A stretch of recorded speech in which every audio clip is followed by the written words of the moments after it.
हाँ, तीनों को कम्बिनेट कर लीजिए। सत्व का है सुख, और रज का है दुख, और तम का है मोह, अंधकार। एक तरह से जानते हैं, जो आप लोग जो प्रेम है ना, जो एक दूसरे से कहते हैं कि मैं तो बड़ा प्रेम करता हूँ, लोग बोलते हैं ना एक शब्द, आई लव यू। बड़ी फिल्मों ने बड़ा इसको जोर शोर पे प्रसारित किया है, फिल्म वालों ने, टीवी वालों ने, और आज के युवाओं ने। अब उसका वो वास्तव में प्रेम है ही नहीं है, वो मोह है। मैं तो उसको मोह कहता हूँ कि एक तरह से वो तमोगुण है। व्यक्ति की एक सबसे बड़ी वृत्ति है जिसको तम कहते हैं, और तम के द्वारा निकलता है क्या, मैं तुमसे बड़ा प्रेम करता हूं, बहुत प्रेम करता हूं। यह तम के द्वारा निकलता हुआ शब्द है, मोह है। और मोह में और प्रेम में अंतर होता है।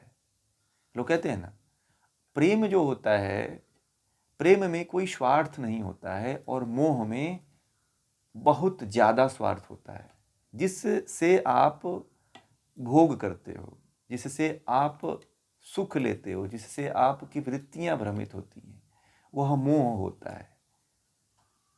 जिससे आप घोर संसार बंधन में पड़ते हो, वह मोह होता है। तो आप कैसे कह देते हो कि मैं प्रेम करता हूं? वो तो आप वृत्तियों में फंसे हुए हो भाई, मोह में फंसे हुए हो। ठीक है।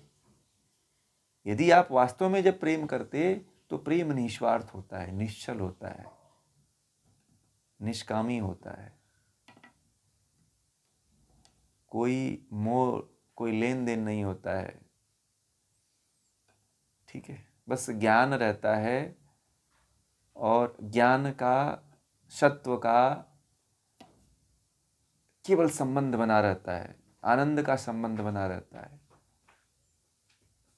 और जहां पे मोह का, तंद्रा का, भोग का, ये सब जहां पे जिस कार्य से संबंध बनता है, वह मोह में ही आता है। कि किसी चीज को हम भोगूं तो मोह में चला जाता है। जिस दिन आपने जिस वस्तु से भोग लिया, वो प्रेम नहीं रहता है।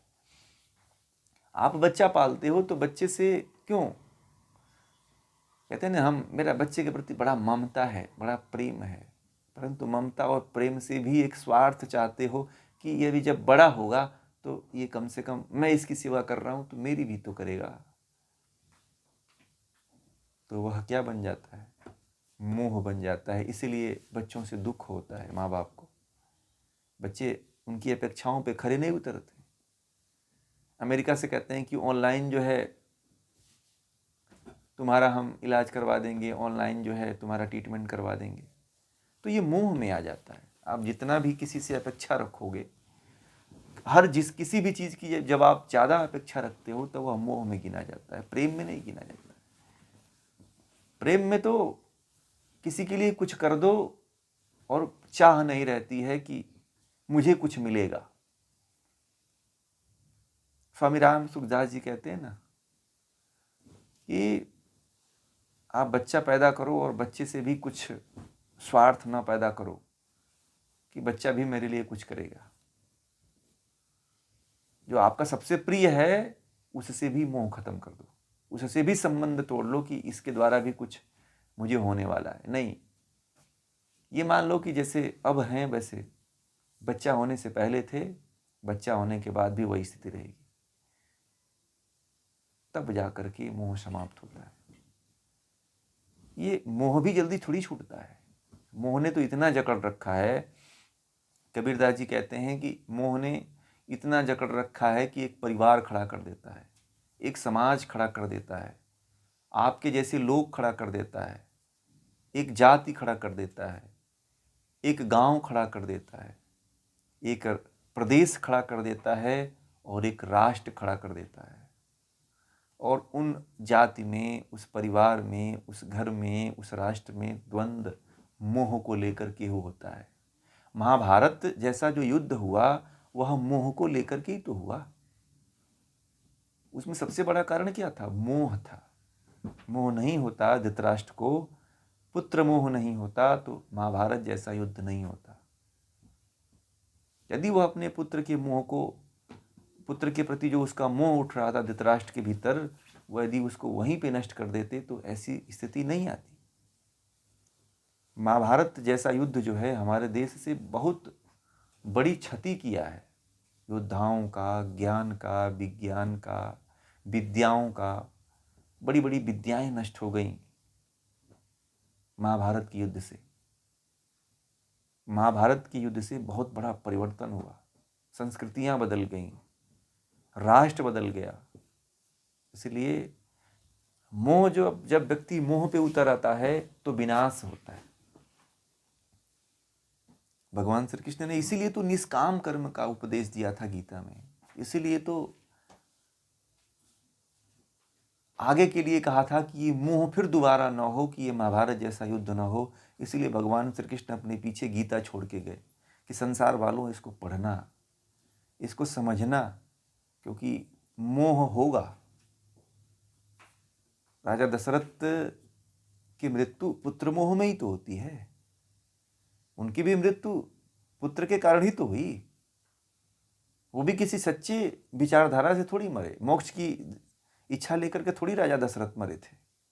उनको तो इतना बड़ा ज्ञानी होकर के, इतने बड़े विज्ञानी होकर के पुत्र मोह में मर गए, राम राम करते मर गए।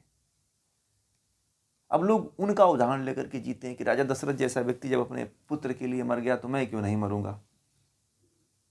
तो राजा दशरथ जैसे एक पक्ष को लेते हो, परंतु राजा दशरथ ने बहुत से जीवन में पक्ष किए थे। इससे पहले वो योग को सिद्ध थे, समाधि प्राप्त व्यक्ति थे। पहले के जो लोग व्यक्ति थे वो योग में बड़े सिद्धस्थ हुआ करते थे, तो उनके लिए कोई बहुत बड़ी बात थोड़ी हुआ करती थी।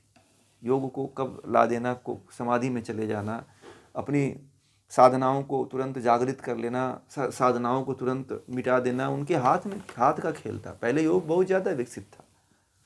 हनुमान जी जन्मजात जो है सिद्ध थे। अंजनी और केसरी के घर जो है हनुमान जैसा योद्धा और राम जैसा पुत्र पैदा होना, ये बात यह कहता है कि उनके माता पिता योगी रहे होंगे या उससे भी ऊंचे व्यक्ति रहे होंगे, तभी ऊंचे व्यक्ति को कोई जन्म दे सकता है। जो संस्कारों में, विचारों में, ज्ञान में जो ऊंचा रहता है वही उसी के यहाँ ऊंची आत्माएं जन्म भी लेती हैं। ठीक है ना। सबके यहाँ थोड़ी अच्छे बच्चे जन्म लेते हैं। अच्छे बच्चे जन्म देने के लिए जो है अच्छे संस्कार चाहिए, अच्छे ज्ञान चाहिए। जी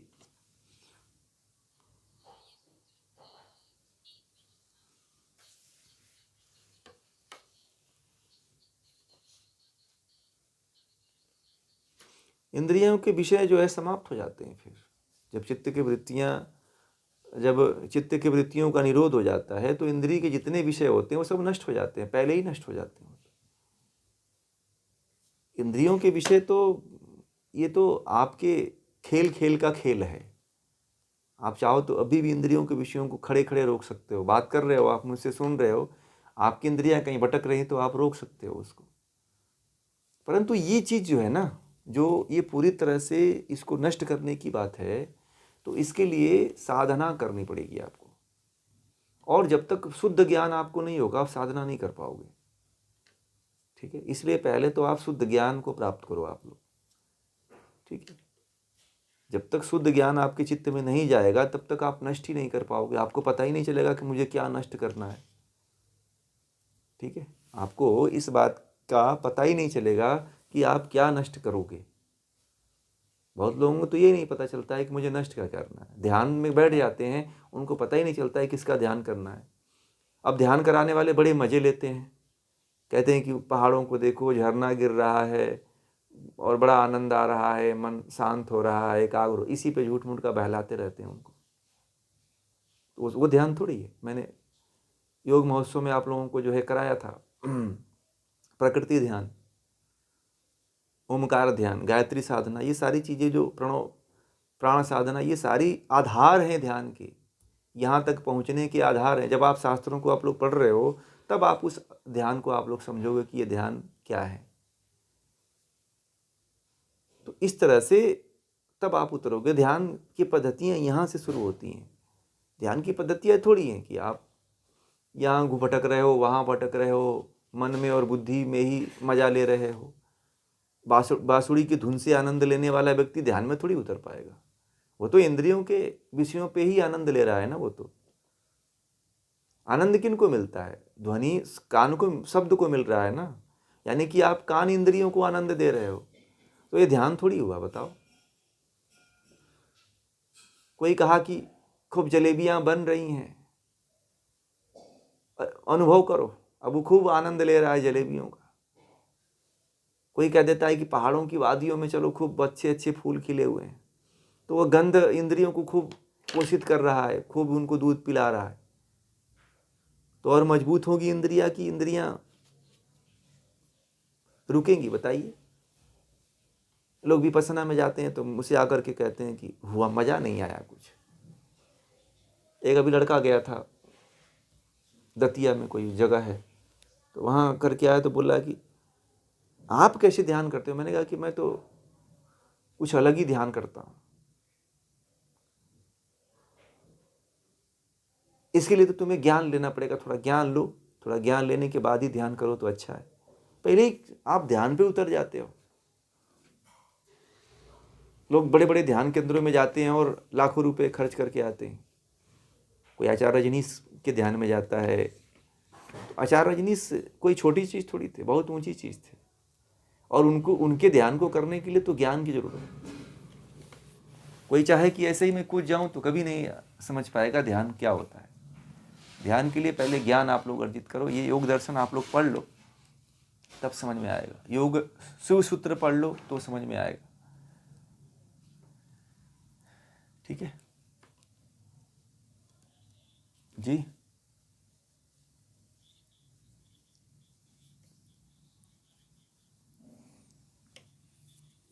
ये तो नष्ट होने वाली है ना, ये तो सब नष्ट होने वाली हैं। तो थोड़े समय के लिए आती हैं, चली जाती हैं। ये तो विक्षिप्त जो बात कहा ना अभी, ये सब विक्षिप्त वृत्ति है। विक्षिप्त में ही सब होता है। ये क्लिष्ट और अक्लिष्ट एक तरह से विक्षिप्त भूमि है। ठीक है ना, जो क्लिष्ट अक्लिष्ट है, क्योंकि विक्षिप्त भूमि में दोनों उठती हैं। कभी ज्ञान की बात उठ जाती है, कभी वैराग्य की, कभी मोह की, कभी दोनों राजसिक और सात्विक दोनों वृत्तियां उठती हैं विक्षिप्त में। ठीक है ना, तो अभी आप विक्षिप्त में ही हो। क्लिष्ट और अक्लिष्ट वृत्तियां ही विक्षिप्त ही हैं, पूरी तरह से सात्विकता की तरफ नहीं गए हैं आप भी। जब पूर्ण सात्विकता आती है तब एकाग्र भूमि की तरफ आप जाते हो। इसीलिए तो मैंने पढ़ाया था 2 दिन इसको, इस समय 2-3 दिन इसीलिए लिया था कि इसको समझो आप लोग। चित्त की भूमियां ही आधार हैं पूरे योग दर्शन की। ठीक है।